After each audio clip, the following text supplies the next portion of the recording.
Good morning everyone, welcome back to the channel. I'm back here at Ciocca Chevrolet of Princeton. Take a look at a brand new 2023 Chevrolet Malibu 2LT, which is the top trim for the 2023 model year, as Chevrolet has dropped the Premier trim from the Malibu model line, which means they've also dropped that 2-liter turbocharged engine and the 9-speed automatic from the Malibu model line. So now all Malibus are going to get the same power plant and the same transmission. So let's see if this is still competitive in the mid-size sedan market, being that this is the last mid-size sedan being made by the big three American automakers, GM, Chrysler, and Ford. This is the last one. So is it worth coming out and taking a look at, taking it for a test drive? Well, you know what? Let's find out and let's dig in. All right, the front end of this Malibu, well, it looks about the same as last year's Malibu, about the same as the year before. The Malibu hasn't received a redesign since the 2016 model year. So this design has been around a long time without any major changes. And as we take a look around the exterior, is that going to date the car too much? Does it still look relevant in today's market? I guess we'll find out. But we do have flat black grille, the blacked out Chevy bow tie in the middle with some brushed aluminum or smoked chrome, if you want to call it that, trim around the outside. We do have LED daytime running lamps. We do have LED headlights. We do have standard bulb turn signals, however. But overall, even though it's an older design, I think the front end still works on this Malibu. All right, wheel and tire setup on this Malibu 2LT. We have a gloss black wheel, blacked out Chevy bow tie in the middle, standard brake and rotor package.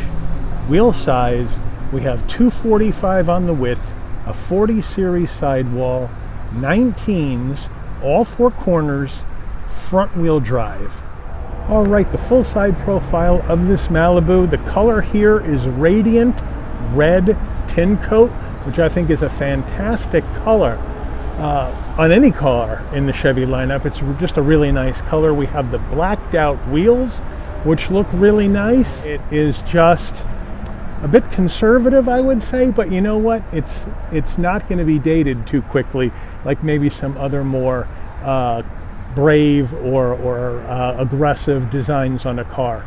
So overall, I do like how they've kept this shape basically the same over the last 7 model years. All right, as we walk in, we are color matched on the side view mirrors with some flat black. We have that gloss black Malibu name on the door, which looks nice. We are color matched on the front and the rear door handles. We have a fuel filler cap on the right side of the car. We're color matched on top with that shark fin antenna, and we do have an oversized sunroof, almost panoramic. Comes down really almost halfway across the back seats, so a really nice oversized sunroof. But I'd like to know from you guys, should we have the roof over the whole car?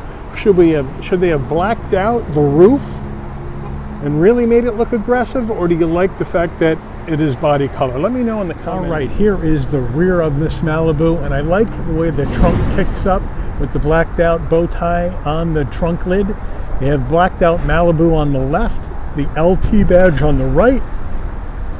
We have LED taillights and LED turn signals here on the back of this Malibu, flat black along the lower bumper area, and we do have a tailpipe that is tucked up underneath for the exhaust on the left side of the car. All right, we're under the hood of this 2023 Malibu 2LT. Gone is the Premier trim, which means the 2-liter turbocharged engine with 250 horsepower is gone. So what do we have? We have a 1.5-liter turbocharged inline 4-cylinder engine mated to a CVT transmission. So that 9-speed automatic from the Premier trim is gone. 160 horsepower, 184 pound-feet of torque, MPGs 27 in the city, 35 on the highway, 130 combined. The engine's minimum octane rating is 87, so you can run this on regular unleaded gas. All right, we are inside this 2023 Malibu 2LT, which is now the top trim. And before we get started with the interior review, you're going to want to know, Mike, how much does this Malibu cost? Well, MSRP, the way this one is optioned, is $35,180. So let's check out the interior. All right, starting with the footbox, we have a nice large dead pedal brake and accelerator. Rubber finish. It does have the all-season floor mats in here, but the carpeted ones are in the trunk. Moving over to the seats, we have power seats for the front driver and passenger, all black interior. Really quite a plain design. Everything looks the same, extremely monochromatic. You do have some black cross stitch, but overall there really isn't much color change here inside this Malibu. All right, door panel time. We have soft touch up top. We have a chrome door handle. We have some nice wood veneer. I'm assuming that's imitation wood veneer around the switchgear, which lifts up the door panel a little bit. And we have a nice soft armrest. This car does come with the optional 9-speaker Bose sound system. We get to the dash. We have soft touch up here, some more of this chrome trim, and then more soft touch. And then glove box time. We have a nice large glove box. All right, infotainment system time. We have an 8-inch GM infotainment system, wireless Apple CarPlay, wireless Android Auto, with nav, takes up the whole screen, which is nice and responsive, beautifully done. Wi-Fi hotspots. Go back to home, you go into settings, you got your Wi-Fi hotspot, you can set up your driver profiles, you can do all that jazz in here, Bluetooth your phone, backup camera, looking good. Nice and clear with trajectory. I mean, GM has one of the best backup cameras in the business. This is no different. Nice job there. Manual controls for the infotainment. Engine on off right here. We have our 4-way hazards. We got dual climate control action, which is a nice touch. And then we have 3-stage ventilated seats for the driver and front passenger, and then 3-stage heated seats for driver and front passenger. So both heated and ventilated seats, very, very nice. Dropping way down, as you can tell down here, we have a 12-volt, an aux jack, a USB-A, and a USB-C. We have an area here for some change, and this rubber thing is removable. And then we have more of that wood veneer on the center console, which is a nice touch. And then we have our gear shift that's going to take us up and down the simulated gears of the CVT.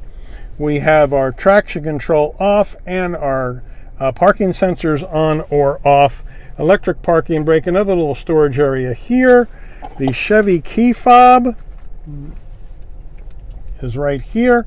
Lock, unlock, remote start, pop the trunk, panic button, nice weight, Chevy bow tie on the back. Very, very nice. And then we have our center armrest, semi-soft. And then in here, a nice area for storage. What I don't see in here is a wireless charging pad. And so that's what we're missing here. I think in the 2LT we probably should have a wireless charging pad. All right, steering wheel, nice leather wrap steering wheel, nice 10 and 2 notches, Chevy bow tie on the horn button, flat black on the switch gear. On the left side, we have our cruise control settings, as well as our lane keep assist and our heated steering wheel, which is a nice touch. It's a 1-stage heated steering wheel, but that's all right, no problem there. And then we have our telephone and voice commands on the right side. We do have a manual tilting and telescoping steering wheel. We don't have any paddles. On the left, we have our controls, bright lights, directionals. And then over on the right, we have our windshield wiper controls. On here on the left, you can brighten or dim the dash. Here we can manipulate our headlights right here. And then in the middle, here is our dash, which looks very, very nice. We do have an analog digital combo here in the 2LT. So we have our analog gauge for our tach on the left and our battery life on the left. And then on the far right, we have our fuel level, coolant temperature, analog gauges, and then we have a digital gauge in the middle to go through, right now set on our speedometer, but you can go through different pieces of information in the middle, in the center of the gauge. So it's an interesting way to look at this. I really think it is a nice setup, easy to look at, easy to read, and so overall not bad for this Malibu 2LT. All right, overhead console time. Here it is. If you want the interior lights to go on and off when the door opens and closes, this button needs to be set to the off position, which means the orange light here needs to be off. With that set like that, you open it up, you got the LED lighting that comes on when you close the door. So that's how that works. Here are the controls for our oversized sunroof. As we hit that button, we can see the sunroof is going to go back all the way. That's the shade to open it up, and then if you wanted to actually open the roof, you would hit the button on the left. We're not going to do that today because it's a bit drizzly out. So now we're going to hit it again, and the shade will come and close. So a nice oversized sunroof here in this Malibu. Now we come to the sun visor with vanity. Does it slide all the way back? Yes, it does, to cover up the side sun. Nicely done.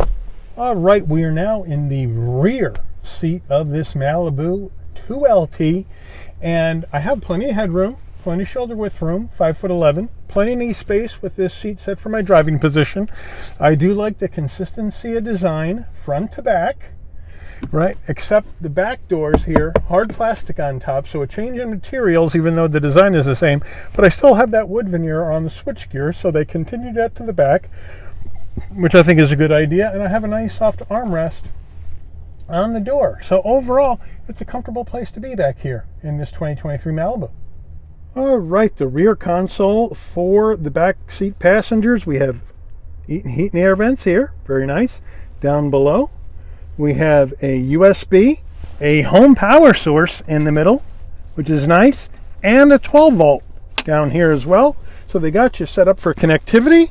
We have nice seat pockets behind the driver and the front passenger for rear seat passengers. And then as we turn around, grab our armrest, nice and soft, 2 cup holders, nice soft plush rear seats, same material. They haven't cheaped out in the back like some other brands might, but overall it's a nice place to be in the back of this 2LT Malibu. All right, we're at the back of this Malibu, and to open the trunk, you can either pop the trunk from the key fob, or you can come to the back, right underneath the Chevy bow tie, hit the button, up it comes, nice and light, no problem. Nice large trunk area, plenty of room for large suitcases for a trip or whatnot. We have a carpeted floor mat back here. We open this up. We do have a spare tire, so thank you, Chevy, for the spare. Here are the carpeted floor mats I was talking about, as well as the wheel locks and a couple of other things. And if you need more room, you can lower the rear seats by releasing them with these 2 releases, one on the left, one on the right. And then we come around the door, and we can pull these down. It's a 60-40 split, 40 on the left, 60 on the right.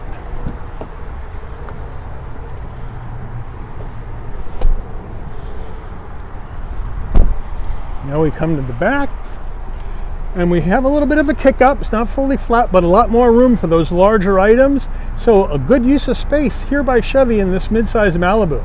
Well done. All right, here is the window sticker for this 2023 Malibu 2LT. Feel free to pause the video, zoom in, see everything that is in this 2023 Malibu. And now let's take it out for a spin. All right, we are in the 2023 Malibu 2LT. And we're going to take it out for a spinnerooski here with this 1.5 liter turbocharged engine. Sad to see the 2 liter turbo go. Would have liked to seen them keep that in the top trim. I would have liked to seen them keep the 9-speed auto in the top trim for the Malibu. I thought it made the car more competitive at the high end. Let me know what you guys think in the comments. The other thing I find very curious is we have everything in here as far as tech. Safety systems, the nav, even though it's a smaller screen, it's got the nav, it's got all the bells and whistles with the Apple CarPlay, Android Auto wireless, it's got heated and ventilated seats for the front 2 passengers, dual climate, but yet it doesn't have a wireless charging pad. And I just find that really strange, that Chevy would have gone through all the trouble to put in the nicer seats, the nicer interior, even though it's a bit outdated, the wood veneer to try to lift it up a little bit, but yet they don't put in a wireless charging pad. Oversized sunroof, even though that's an option, in addition to this trim level, they didn't put one in, and I'm like, that is just really strange. Unless it's hidden somewhere. I've looked all over for it, and I can't find anything. And I've looked in all the logical places, you know, underneath the center console, inside the center armrest, on the sides of the center console, nothing. So it doesn't have it. Seems kind of strange.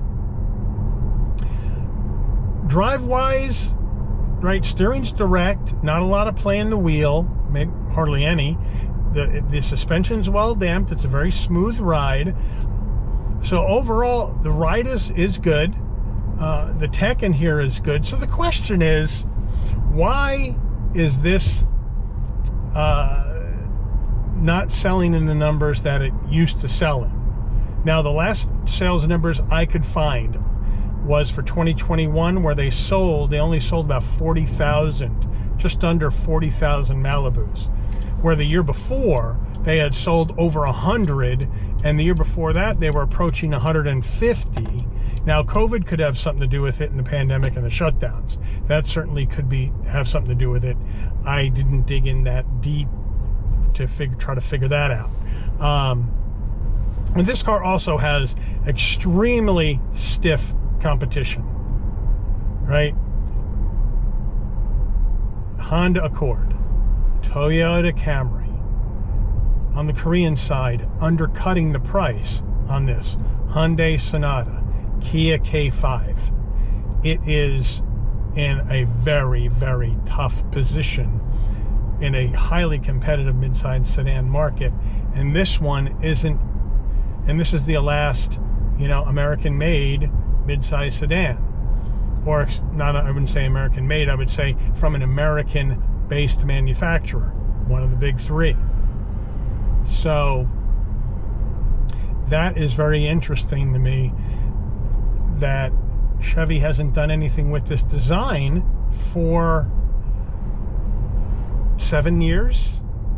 I mean, maybe I think they might have done a small refresh in 18, but the last redesign was 16, and now they've slimmed down the trims and eliminated a power plant, a really good power plant, a 2-liter turbo engine with a 9-speed auto. So are they getting ready to discontinue this? I have no information. I could not get any information online. I couldn't get any information from Chevy. I could not get any information on that from the dealer. So anything about that is pure speculation regarding whether this car is going to be continued past 2023 or not. So at this point, without any confirmation to the contrary, I would assume the Malibu will be back out in the 2024 model year. So this power plant is slow. All the other competition have power plants available that are faster than this. By eliminating that 2-liter turbo, they have effectively hurt this car against the competition, since this is now the only engine and the CVT.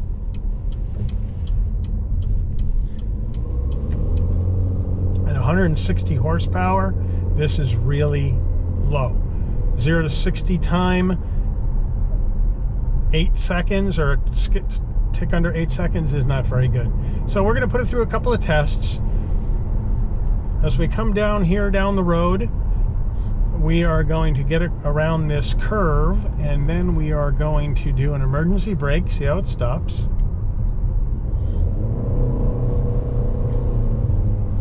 Now we have better torque numbers. The torque comes in about 2,500 RPM, max torque, 184. But the max horsepower isn't until you get up higher into the power band. So we've got a straightaway here. Here we go. Emergency stop, 3, 2, 1. Very nice, very linear. No pulling the wheel either way. For a front wheel drive car, very nicely done. The road is a little greasy, so I did slide a tad, but overall really nice. And now we're taking off and back up into to maintain our speed. So a nice brake test there. And I haven't had a new car yet that has had a sloppy emergency brake test. So that's well done there. I like how tight this thing turns. The turning radius is really, really tight, which is good. Now we're going to stop, and we're going to give it a bit of a 3, 2, 1. Ooh, spun the wheel a little bit. Road is a little greasy.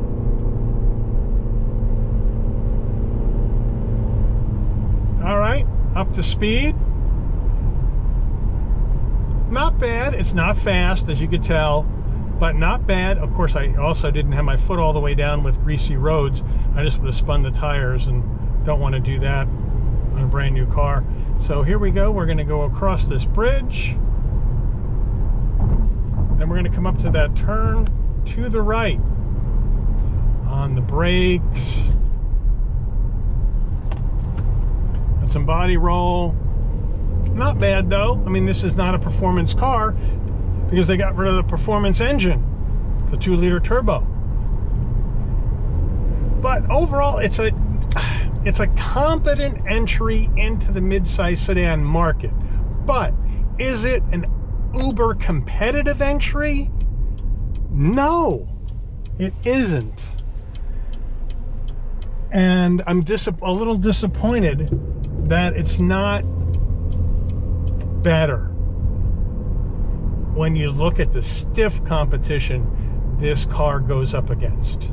Like I mentioned earlier, the Japanese products, Camry, Accord, Korean products, Sonata, K5, all of them beat it. All of them beat this car. So Chevy's got two ways to go from how I can see this. They can either put some money into the Malibu and get it back up to where it needs to be, do another refresh, update this interior, don't make it look so stale in here, so monochromatic black, get that 2-liter engine back in it with the 9-speed auto and compete. If you don't want to do that, then my goodness, discontinue the model and move on to something else. You know, Ford discontinued the model, their car models, except for Mustang, and so did some of the other automakers, but Ford especially, killing every car off except for Mustang. They did it because they saw that the future was SUVs and trucks, which I think it is. But Chevy's got to do something. You either need to put some money into this car, make the interior nicer, get that power plant back in here, give it a refresh or redesign, and get it up into the modern era with your heavy competition from Japan and Korea. Or, you know, for the lack of a term, stick a bullet in it and discontinue the car and move on. And just stick with Corvette, because we already know Camaro is going to be out the door, most likely at the end of 2023 model year. So that's my view on this car. Let me know what you think about the Malibu. I did a 2022. I did want to do the 2023, just because it's a 2023, and I wanted to see what they did. And unfortunately, they hurt the car by discontinuing that Premier trim and that better engine and transmission option. I know I've harped on that throughout this review, but it's a big deal to kill off an engine that had 90 more horsepower than this one does. That's a big difference in a car that weighs about 3,200 pounds. It's not really heavy. So that's my view. Let me know what you think about this Malibu, what you think about this 2LT spec, and the fact that they've killed off the Premier trim for 2023. Is this something you would look at and test drive? Or are you going straight to Toyota, Hyundai, or Kia? Let me know in the comments below. I want to thank Ciocca Chevrolet in Princeton for allowing the channel access to this 2023 Malibu 2LT. I want to thank all of you for watching. If you enjoyed this video, please give it a like. Please also consider subscribing and turning on that notification bell so you'll never miss another Shabby's Rides video. And I'll see all of you on the rebound. Take care, everyone.